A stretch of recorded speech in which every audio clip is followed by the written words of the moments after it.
Let me tell you a story. It's about a senior engineer, one of those high performers. You know the type. He walks into his performance review. And on paper, he is absolutely crushing it. He gets a 9 out of 10. He's hitting every single deadline. He's smiling in every stand-up meeting. He's the model employee. But the second that review was over, something inside him just broke. He didn't go celebrate. He didn't feel relief. He walked out to his car and just cried. Not because he lost his job, but because he still had it. What we just saw there is a paradox that's playing out in workplaces all over the world. This idea of high performance that's actually masking a silent collapse. And that engineer's story, well, it's a perfect case study in this deeply troubling new trend. So you might be asking, why didn't he just leave? Well, it's not that simple, is it? He felt completely trapped. The job market was tight, so making a move felt way too risky. He had a loan, a real one, that needed to be paid. And when it came down to it, his fear of instability was just so much louder than his frustration at work. And here's the part that should really get your attention. On the outside, everything looked absolutely perfect. But inside, with every deadline he nailed and every smile he had to force, he was slowly, silently fracturing. Okay, so let's zoom out. Because what happened to that one engineer isn't just a sad, isolated incident. No, it's a pattern, and it's building into a massive, invisible crisis. We're calling it quiet cracking. It's this state where your best people, your high performers, are internally falling apart. But they aren't complaining, they're not raising red flags, and their performance hasn't even slipped. Yet. Now I know what you're thinking. Is this just quiet quitting again?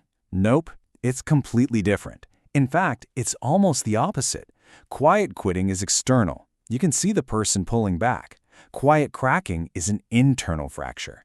The person keeps delivering, while all the distress signals are totally invisible. And here is the number that should stop every single leader in their tracks. Analysis of anonymous conversations on platforms like Blind and Indeed suggests that 54% of employees are going through this right now. Just let that sink in. More than half of your team could be quietly cracking as we speak. So, if this is happening on such a huge scale, how on earth are leaders missing it? Well, the problem comes down to something we call the proximity failure. I want you to think about it like a basic physics problem. You have a sealed system, right, with no release valve. What happens? The pressure just builds and builds and builds. It's invisible, it's gradual, but it's relentless. That's exactly what's happening inside our teams. Think about a dam. From the outside, it looks completely solid, holding back this immense force. But the tiny microfractures deep inside, they don't send up a flare, they don't announce themselves. And then, one day, the whole structure fails catastrophically. And here's the data that just proves this disconnect. You ask leaders, and 85% of them are confident they're on track to hit their 2026 goals. But when you ask their teams, only 59% agree. That massive 26-point gap, that's the sound of a system under enormous pressure. And that is the proximity failure.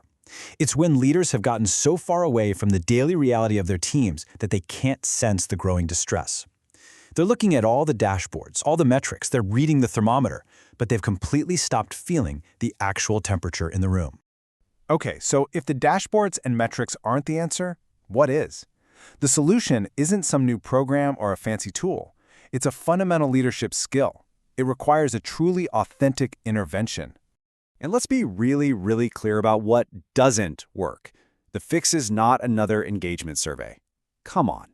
People who are quietly cracking have already given up hope for change, so their survey answers aren't going to tell you the real story. It's also not a big, performative town hall meeting. And it is absolutely not solved by rolling out yet another wellness app. These are all surface-level fixes for a deep structural problem. The real intervention is a skill, a much harder one. It's called Diagnostic Sensitivity. It's the ability to listen for what is not being said. It means you have to be willing to sit in uncomfortable silence, to probe gently, and to actually feel for those microfractures before the whole thing ruptures. It's about asking that one extra follow-up question when an answer feels just a little too polished, and then waiting, really waiting, for the true response. You see, this creates a whole new mandate for anyone who's a leader today. It's time to shift away from just managing outputs and start sensing pressure. It is time to listen for the silence. So let's make this really personal for a second. If that 54% statistic is real, and everything suggests it is, and it applies to your team, that means over half the people you depend on every single day are internally breaking down. What would you actually find out if you put down the spreadsheet for a minute and started listening to the spaces between the words? Because the silence is where the truth lives. It's in the hesitation before someone says, "Oh yeah, I'm fine."